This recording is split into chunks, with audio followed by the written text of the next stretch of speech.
competition in Ragusa Ibla in Sicily.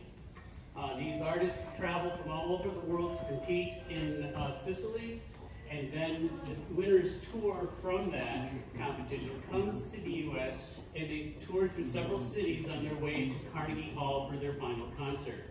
They are the first stop of that tour this year, is for the first time right here in Dallas, and we're so pleased that that could be the case. So, on behalf of Blue Candlelight Music Series, our artistic director, Maya Cockleberry, who I think you may have seen before here, and on behalf of the Ibla Foundation, I'd like to introduce Salvatore Moltisanti from Ibla. Thank you again for being here and doing the show. Salvatore, can I have you tell them a little bit about Ibla? They're interested in knowing where it is, where it's from. So Ibla, IBLA, is the name of the southernmost town in Sicily, facing the island of Malta. How many of you are familiar with Sicily? Oh, a few.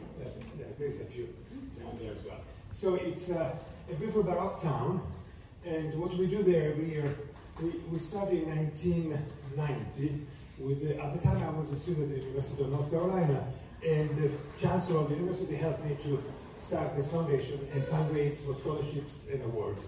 What we do is bring musicians from all around the world, and then they perform there for a week, all day long until night, and then a group of winners get a chance to perform in the States. We do what I call the real America, so in Texas, Arkansas, Mississippi, Tennessee, Virginia, and then a debut in New York, Carnegie Hall, New York University. So that they stay, usually Europeans, we don't really know what America is all about. We think New York is America, which New York is neither America, neither Europe, is two different things. This same equivalent thing is in Asia. A debut in Tokyo, but Tokyo is not really Asia. Tokyo is like New York. Yeah. So in order to really understand Asia, we do a tour of Cambodia, Vietnam, Myanmar, Korea, pretty much all of Asia, Singapore, and then we land in Tokyo with a debut in Tokyo. So they're equivalent in two different ways. Normally, a winner of Ibla gets such an international exposure. At the end of all this tour, they can perform, I say, upside down. It doesn't, they get really to deal with good pianos, bad pianos, humidity, rain, storms, airplanes being cancelled. Tonight, the first girl that performs for you is our Julia here. Julia, come on in. Julia Bal. She comes from Serbia, and Julia spent 3 days before arriving here in Dallas.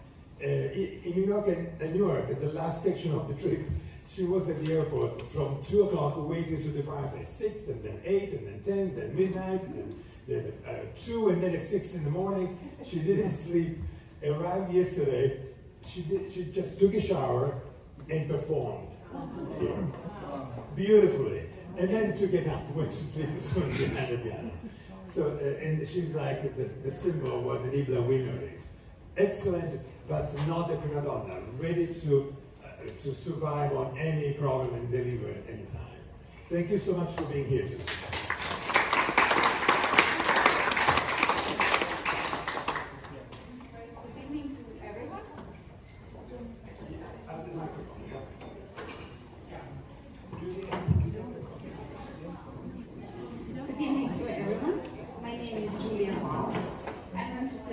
Today, one famous piece by Manuel de Falla, Spanish composer.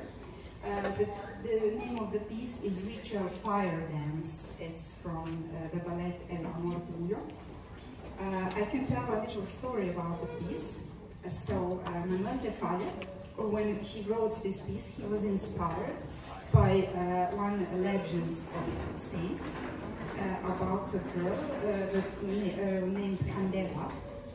This girl was, before she was married to one man who died, and after many years she wanted to have a new love, she wanted to meet the new guys, but the dead spirit of her husband was coming every time there and don't letting her to fall in love again. So the people from the village, they organized some kind of Spanish, famous in Spain, ritual fire dance, which can release her and make her fall in love again.